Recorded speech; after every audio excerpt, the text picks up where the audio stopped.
Hey everybody, it's Jason with Parallel Reality coming back with you here today to go over an article I found a couple days ago, and I know it's been a while since this article was actually published, but still something I wanted to talk about. It's from the New York Post, from the great Miranda Devine. It's from May 17th. The article is titled, Taking Down Loathsome Lefty Paul Dan Goldman.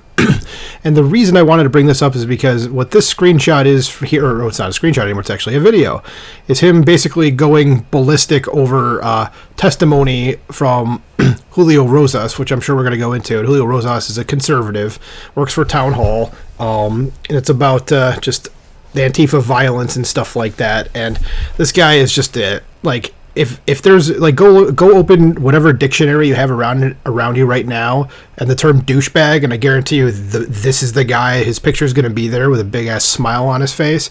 But I'm going to get into the article because I'm sure it's going to go into things that I was about to talk about anyway. It says, in all the craziness of politics these days, it's worth freezing the action and focusing on a wonderful moment in the House the other day. And this was wonderful. I did see the video of it and it was great. It says, a moment of truth and clarity and a delicious takedown of one of the most loathsome Democratic politicians ever to darken its doors. It says, let me introduce you to Dan Goldman, recently hatched representative of New York's 10th Congressional District, smarmy heir to the Levi Strauss fortune, Democrat staff attorney during the first impeachment of Donald Trump, which is one reason right there why you should loathe the guy. He's a Russiagate hoaxer, liberal darling of MSNBC, and since he was sworn in 4 months ago, stock market trader with an uncanny Midas touch, and that comes into play in this as well. It says Goldman owes his unlikely primary win last year to the millions he spent on his self-funded campaign and the generous endorsement of the New York Times, whose owners, the Sulzbergers, have enjoyed generations of cozy ties to the Goldman family.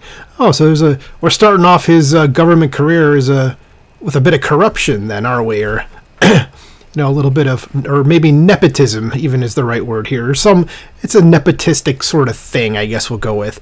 Article continues, it is hard to find a finer example of elite privilege than this blue-eyed son of Sidwell Friends, Stanford, and Yale. It says, entitlement oozing from every pore, Goldman is training to be the new Adam Shifty Schiff, the mendacious congressman he admires tremendously, as he told the Times, more than any member of Congress in history, and whom he promised to emulate. That's a bad role model, dude. I mean, even Satan is just looking up from hell going, Dan, you got to pick someone else, man. That's just a bad choice. Like, I'm a better choice than this guy, than Schiff. Okay? Like, try again, man. So, article goes on, and so predictably on Tuesday, barely 4 months into his term, at a hearing of the House Homeland Security Committee on left-wing violence, Goldman met his nemesis in the form of Julio Rosas, intrepid journalist and Marine Corps direction, but it deserves to be because it was just great. And again, this guy is everything the article said that he was. So some things that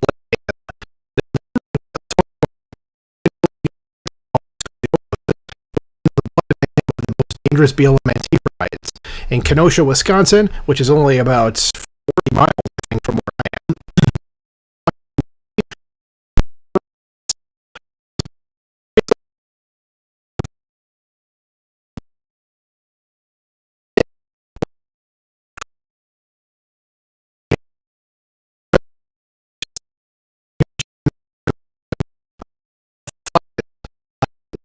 A year or two ago, at least, where Fleckus asked him about Antifa, and Nadler was just like, yeah, that's just a myth.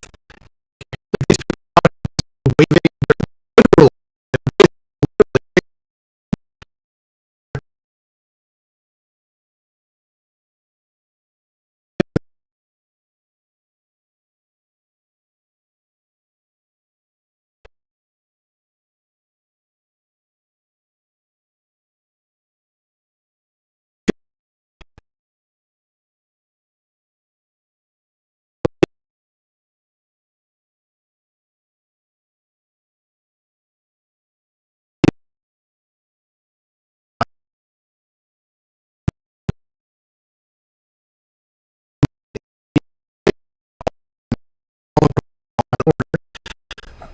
oh, geez, come on.